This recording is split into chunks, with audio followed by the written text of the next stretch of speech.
안녕하세요. PTT 뉴스입니다. 오늘은 법의 세계에서 정말 중요한 개념인 상위법 우선 적용에 대해 알아보겠습니다. 법이 충돌할 때 어떤 법이 우선되고 그 원칙은 어떻게 작동하는지 살펴볼 텐데요. 이 개념은 헌법에서 조례까지 우리 일상과 깊이 연결된 주제입니다. 우리나라 법 체계는 헌법, 법률, 명령, 조례로 구성됩니다. 각 단계마다 역할이 다르고 상위법이 하위법을 규제하는 구조입니다.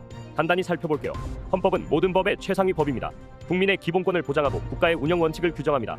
다른 법은 헌법에 위반될 수 없으며 헌법이 가장 강력한 법적 효력을 가집니다. 법률은 헌법의 근거에 제정된 법으로 일상생활에 직접 영향을 미치는 규정을 담고 있습니다. 예를 들어 민법이나 형법은 법률에 해당하죠. 법률은 국민의 의무와 권리를 규정하며 모든 명령과 조례는 법률에 맞춰야 합니다. 명령은 대통령령, 통일령, 불령 등 정부에서 제정하는 법규입니다. 구체적인 시행 방안을 규정하고 법률을 실행하는 데 필요한 세부 규칙을 포함합니다. 조례는 지방자치단체에서 제정하는 규칙입니다. 지역의 특수한 상황에 맞는 법규로 주민들의 일상에 가장 가깝게 적용됩니다. 하지만 조례는 헌법, 법률, 명령을 넘어설 수 없습니다. 예를 들어 헌법이 국민의 기본권을 보장하면 그에 따라 제정된 법률들은 이 헌법에 맞게 제정되어야 하며 명령이나 조례도 법률을 넘어설 수 없습니다. 만약 하위법이 상위법에 맞지 않다면 상위법이 우선 적용됩니다. 그럼 상위법 우선 적용이 어떻게 작동하는지 구체적인 사례를 통해 살펴보겠습니다. 헌법재판소는 우리나라에서 법률이 헌법에 어긋나는지를 판단하는 기관입니다. 만약 법률이 헌법상 보장된 국민의 기본권을 침해한다고 판단되면 해당 법률을 위헌으로 판정하고 무효화할 수 있습니다. 하나의 대표적인 사례로 사형제도 논란이 있습니다. 사형제도가 헌법이 보장하는 생명권을 침해하는지에 대한 논란은 지속적으로 이어지고 있습니다. 사형제도에 반대하는 입장은 헌법이 모든 국민에게 생명권을 보장하는데 사형제도는 이 기본권을 침해한다는 주장입니다.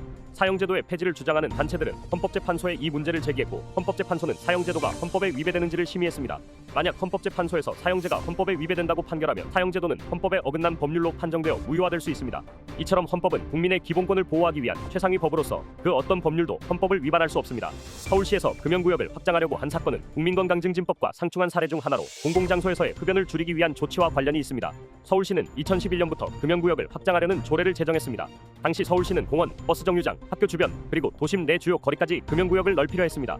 특히 광화문광장, 서울광장과 같은 대형 공공장소도 금연구역에 포함시켜 흡연자들이 거의 모든 공공장소에서 흡연할 수 없게 하려는 계획이었습니다. 서울시는 시민의 건강을 보호하고 쾌적한 공공환경을 유지하려는 목적으로 이 조례를 추진했지만 이러한 조례는 상위법인 국민건강증진법과 일부 충돌했습니다. 국민건강증진법은 흡연과 관련된 규제를 정하고 있으며 특히 공공장소에서의 금연에 대한 기준을 설정하고 있습니다.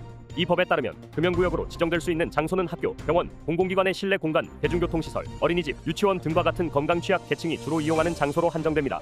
국민건강증진법은 이러한 장소 외에도 지자체가 추가적으로 금연구역을 지정할 수 있도록 허용하지만 법이 지정한 기본 금연구역을 넘어서 공공장소 전체를 금연구역으로 확대하는 것은 제한적입니다. 서울시의 조례는 이러한 국민건강증진법의 제한을 넘어서 도심 내 거의 모든 공공장소를 금연구역으로 지정하려고 했습니다. 하지만 국민건강증진법에서는 공공장소의 금연구역 지정에 있어 더 구체적인 기준을 정하고 있었기 때문에 서울시의 조례는 법률의 범위를 넘어선 것으로 판단되었습니다. 이에 따라 서울시의 조례는 일부 수정되거나 제한되었으며 국민건강증진법의 규정에 맞게 조정되었습니다. 그렇다면 왜 상위법 우선 적용이 중요할까요? 가장 중요한 이유는 법적 안정성과 일관성을 유지하는 데 있습니다. 예를 들어 지방자치단체가 조례를 만들면서 국가의 법률을 무시해버린다면 국민은 혼란에 빠질 수밖에 없습니다. 상위법 우선 적용은 이러한 혼란을 방지하고 법이 국민에게 안정적으로 적용되도록 돕는 장치입니다. 상위법 우선 적용 원칙은 일상생활에서도 자주 목격할 수 있습니다.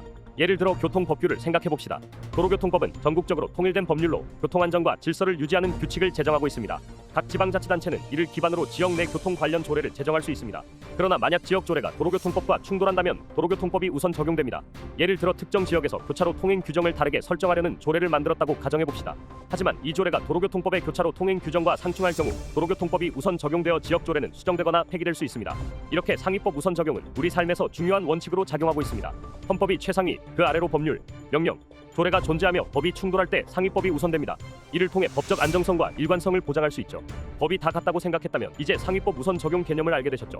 PTT 뉴스는 앞으로도 중요한 법률 정보를 쉽게 전달하기 위해 노력할 것입니다.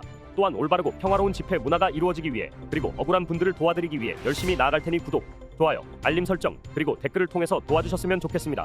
지금까지 시청해주셔서 감사합니다. PTT 뉴스였습니다.